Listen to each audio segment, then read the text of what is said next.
On va d'abord aller retrouver le feuilleton, le château d'Azel Rideau. Alors, je peux vous dire quelque chose. Pour certains, et notamment pour le château, c'est pas toujours la vie de château. D'abord, le château, il se fait bâcher et ensuite il se fait tailler. Au cœur de l'Indre-et-Loire, le château d'Azel Rideau est en pleine rénovation. Toiture, charpente, pierre, une grande partie de l'édifice sera remise à neuf après 34 mois de travaux.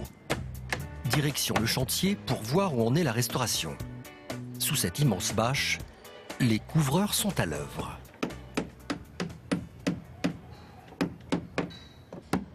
Avant de poser les nouvelles ardoises, ils installent ces lattes de peuplier, que l'on appelle des voliges, tout autour de cette charpente. Le but, refaire cette tourelle à l'identique en conservant une courbure régulière. Après une semaine de travaux, seul un tiers de la hauteur de la tourelle a été voligé. Et aujourd'hui, c'est l'architecte en chef des Monuments de France qui vient vérifier l'avancement du chantier. Vous aurez terminé quand cette affaire-là? Ça, après, tout ça, ça dépend du Oui, de toute façon, dans 15 jours, on verra, ou une semaine, on verra le poinçon. Donc, pour que le charpentier redresse le haut, Il vaut mieux laisser comme ça, effectivement, oui. on ne peut pas aller plus haut. D'accord. Pour pouvoir continuer le voligeage, il faudra attendre l'intervention d'un charpentier qui va redresser quelques ponts de bois. L'architecte part déjà voir d'autres artisans de l'autre côté du chantier pour vérifier l'avancée des travaux. Bon, allons-y. En quelques jours, les compagnons du devoir ont remis à neuf cette lucarne en mélangeant bois d'origine et nouveau bois. La structure a gagné en solidité et en élégance. Le pari est réussi et l'architecte est satisfait du résultat. On est sûr d'avoir un bon résultat et en plus, on voit que la manière dont c'est exécuté est correcte. Le rythme est tout à fait bon. Le rythme est bon également du côté des tailleurs de pierre.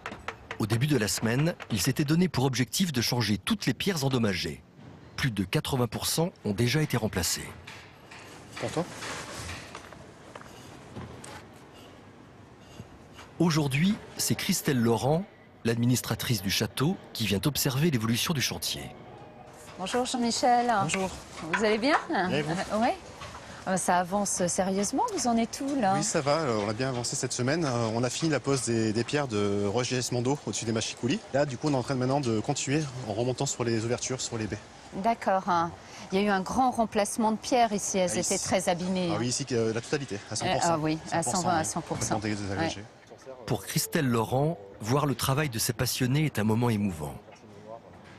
Je suis touchée parce que franchement, ouais, je suis super admirative. Je suis super admirative de l'engagement de ces ouvriers qui sont sur le chantier, de leur attention. Ce sont des hommes qui cherchent à faire au mieux, qui sont très présents. Et ce chantier de restauration, voilà, c'est pas simplement l'architecture, c'est également tous les hommes qui participent. Les ouvriers ont prévu de finir la restauration totale du château d'Azel Rideau en 2017. L'édifice abandonnera alors cette bâche et retrouvera toute la splendeur qui fait de lui un incontournable des châteaux de la Loire. Alors c'est merveilleux de voir ces artisans qui œuvrent, si j'ose dire, à la renaissance de la Renaissance. Je dois dire, je suis très impressionné par ce... Oui, non... Bon bah écoute, je te donnerai des sons. Hein, Tu veux dire viens me voir après impressionné par l'émission. Vincent ou les Non, artisans je suis impressionné par les artisans. Il y a Ah beaucoup bon qui m'impressionnent. Ah, Oui, Vincent. Oui, j'ai un moment. Non, le voligeage, là, ce charpentier qui travaille sur cette tour pour lui redonner vie et faire qu'elle puisse encore perdurer pendant un siècle et demi, c'est absolument remarquable. Alors, c'est vrai que si le château d'Azel Rideau est en travaux et qu'il est bâché en ce moment, il n'empêche qu'on peut visiter les jardins qui viennent d'être restaurés, mais on peut aussi visiter l'intérieur de ce château d'Azel Rideau qui est absolument somptueux parce qu'il y a plusieurs salles qui ont été évidemment aménagées, qui ont été mises en scène autour de l'art de vivre à la française, comme cette salle à manger qui est absolument superbe, avec un mobilier également qui mérite d'être découvert. On a des sièges Louis XII, on a cette commode à tiroir qui est une pure merveille de l'ébénisterie française. Il y a également cette chambre verte, une chambre qui date du XVIIe siècle avec ses tapisseries et qui doit son nom à ce lit à baldaquin et à la couleur du damas vert. Et puis, ça, c'est une merveille également de l'ébénisterie. C'est le cabinet espagnol. C'est un meuble, une des pièces extrêmement rares qu'on peut trouver dans le château d'Azel-Rideau. Et ça, c'est à l'intérieur. Ça vaut l'extérieur.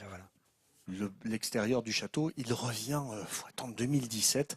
Il sera tout neuf. Je pense que ça va être un grand événement. Et on vous invite pour la levée de rideau en 2017.